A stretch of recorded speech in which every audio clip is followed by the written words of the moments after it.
আওয়ামী লীগের মিছিলে শিক্ষা ক্যাডারের ৩৭ কর্মকর্তারা যা জানা গেল। বৈষম্য বিরোধী ছাত্র আন্দোলনের বিরোধিতা ও সরকারি চাকরি আইন লঙ্ঘন করে সরাসরি আওয়ামী লীগের পক্ষে বিক্ষোভে অংশ নেয় বিভিন্ন পর্যায়ের ৩৭ জন কর্মকর্তার বিরুদ্ধে আইনগত ব্যবস্থা নিচ্ছে মাধ্যমিক ও উচ্চশিক্ষা অধিদপ্তর। উইংয়ের পরিচালক কাজী মোহাম্মদ আবু কাইয়ুম এর সত্যতা নিশ্চিত করে জানান, এদের মধ্যে ১৯ জনকে আগামী ২৪ জুন মঙ্গলবার অধিদপ্তরের মনিটরিং অ্যান্ড ইভ্যালুয়েশন উইংয়ে হাজির হয়ে বক্তব্য প্রদানের জন্য চিঠি পাঠানো হয়েছে। সংশ্লিষ্ট সূত্রে জানা যায়, সরকারি এসব কর্মকর্তারা আওয়ামী লীগের পক্ষে স্লোগান দেন।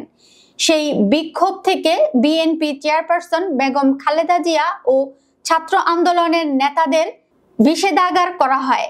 ওই বিক্ষোভ মিছিলে নেতৃত্ব দেন শিক্ষা ক্যাডারের ৩১তম ব্যাচের কর্মকর্তা মুকিব মিয়া, যিনি পরে আওয়ামী লীগের লিফলেট বিতরণের অভিযোগে গ্রেফতার হন। অনুসন্ধানে জানা যায়, গত বছরের জুলাইয়ে বৈষম্য বিরোধী ছাত্র আন্দোলন যখন তুঙ্গে, তখন কোটা সংস্কার আন্দোলনকারীদের এ যুগের রাজাকার বলে মন্তব্য করেন সাবেক শিক্ষামন্ত্রী মুহিবুল হাসান চৌধুরী নওফেল।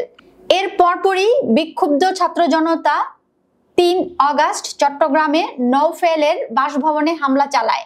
এই হামলার প্রতিবাদে ৪ আগস্ট শিক্ষা ভবনে বিক্ষোভ করেন বিসিএস শিক্ষা ক্যাডারের কয়েকজন কর্মকর্তা।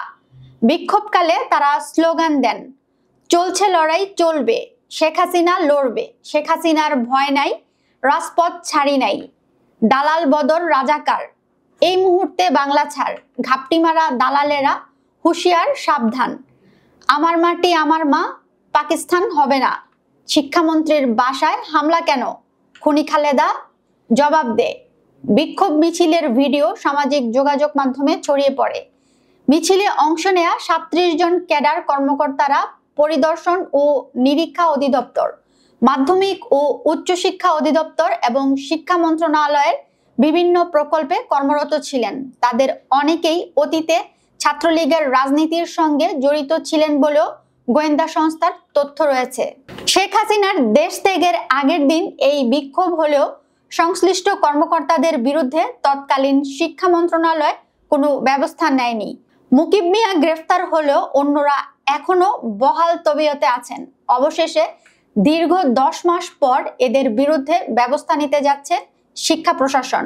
সরকারি চাকরির বিধিবিধান ভেঙে এমন নজিরবিহীন মিছিলে অংশ নেওয়ায় ক্ষুব্ধ শিক্ষা ক্যাডারের অন্যান্য কর্মকর্তারা। তারা বলছেন, এই ধরনের রাজনৈতিক কর্মকাণ্ড ক্যাডার সার্ভিসকে কলঙ্কিত করেছে। জানা গেছে, ৪ আগস্ট শিক্ষা ভবনে স্লোগান দেয়া কর্মকর্তাদের মধ্যে ডিআইএ এর কয়েকজন কর্মকর্তা ছিলেন, যাদের আগস্ট সেপ্টেম্বর মাসে কারণ দর্শানোর নোটিশ দেওয়া হলেও পরবর্তীতে কোনো ব্যবস্থা নেওয়া হয়নি, এমন অভিযোগও রয়েছে।